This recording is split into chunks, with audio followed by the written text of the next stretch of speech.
Hello guys! Hello! This is for Sagittarius. Okay, Sagittarius, welcome dito sa aking channel. Sagittarius, welcome. Ano bang messages, vibration, gabay energy para sa second half ng May 2026? Para sa lahat ng mga Sagittarius friends natin na nanonood sa ngayon. So please comment down below. Whatever man, ng mga bagay-bagay yan. Okay. So, there's number 29. This is Knight of Spade. Okay. 29, 29. 11, 11. And 8, 8. Ay, 4. 8. So, yun. This one is 29, 29. 11, 11.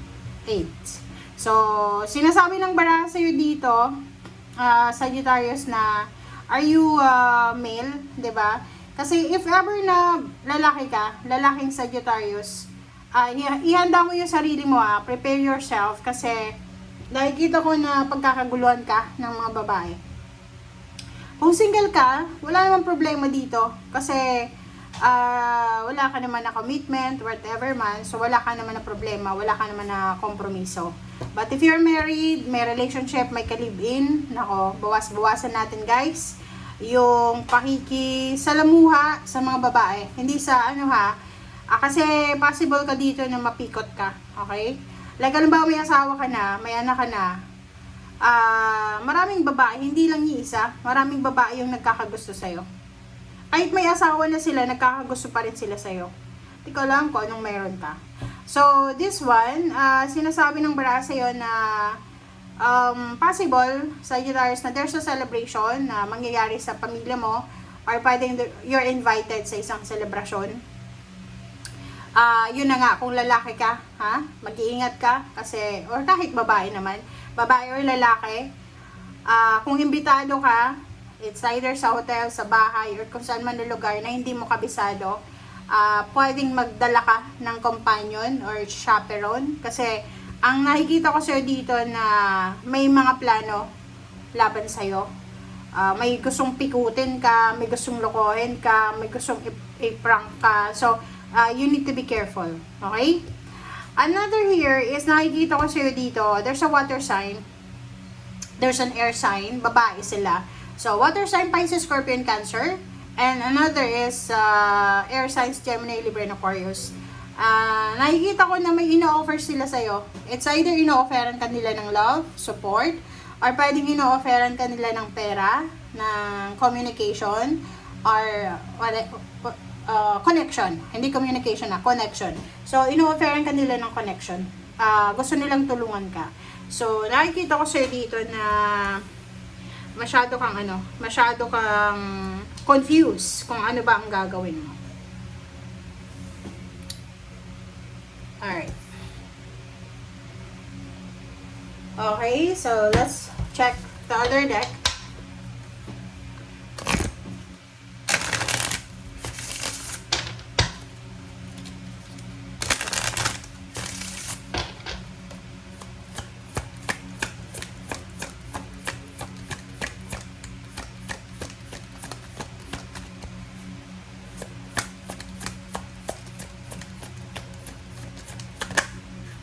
Okay.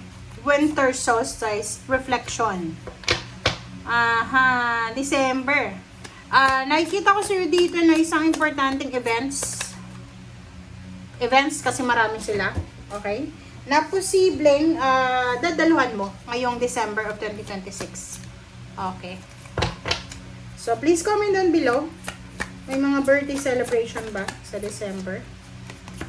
Okay. Love life. So, yun. Isang importanteng encounter na pwedeng mag-result sa love life or parang ceremony. So, pwedeng may kasal. Isang kasal or isang birthday celebration. Pwedeng expected mo na talaga. So, yung iba sa inyo pwedeng magplanong magpakasal ngayong buwan ng December.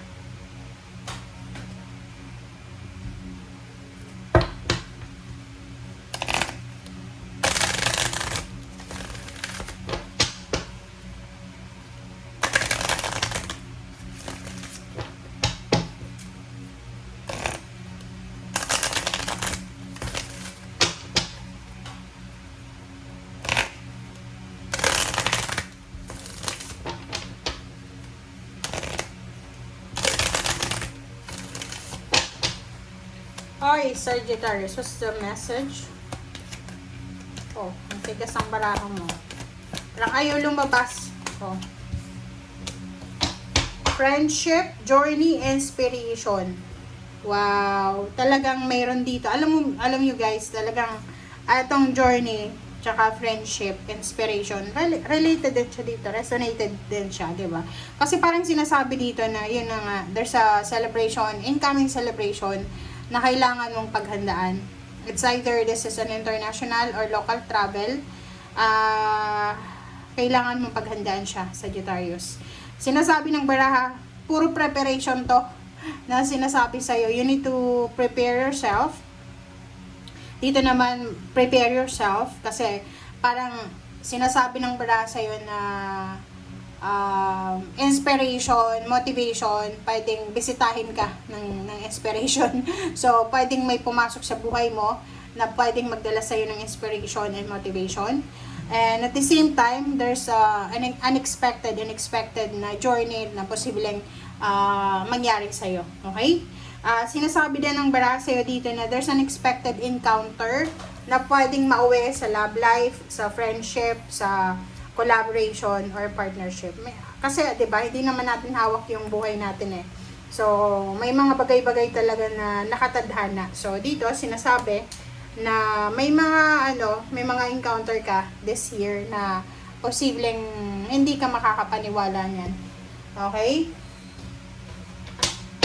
Connection, friendship. Yun yung sinasabi ng mga nauna mong baraha.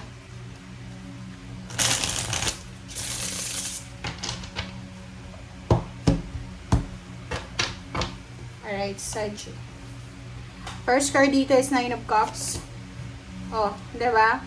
Kung makikita mo dito, this is a confirmation na there's an incoming celebration. Nine of Cups is the emotional wishes na posibleng mangyari or matupad, na pwedeng magdala sa'yo ng King of Cups. King of Cups is the peace and harmony, serenity na posibleng maramdaman mo because of that celebration. So, pwedeng, hindi ko alam, ano ba, yun na nga, pwedeng kasal mo, may kakasal, you're invited, you have wishes na posibleng mangyari bago matapos yung taon. Trabaho din, hindi lang love life, kasi pwedeng yung trabaho na to, isa sa mga wini-wish mo na trabaho, kasi naka-reverse yung Five of Swords, so, parang give up mo na siya. So, pwedeng yung iba sa inyo dyan, meron kayong give up na trabaho dati, na company, na posibleng babalikan nyo or babalikan kayo. Okay. Page of Swords. So, this is all about future. Sinasabi ng baraha sa'yo dito na sa future, guys,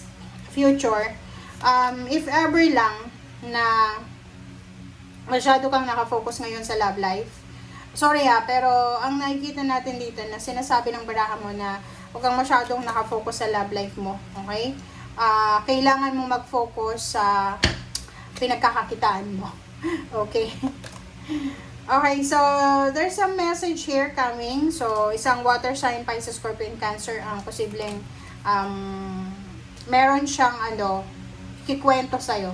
Isang water sign, Pisces, Scorpio, and Cancer. Ikikwento niya sa'yo kung ano man ang gusto niya sa buhay na pwedeng magdala sa'yo ng stress.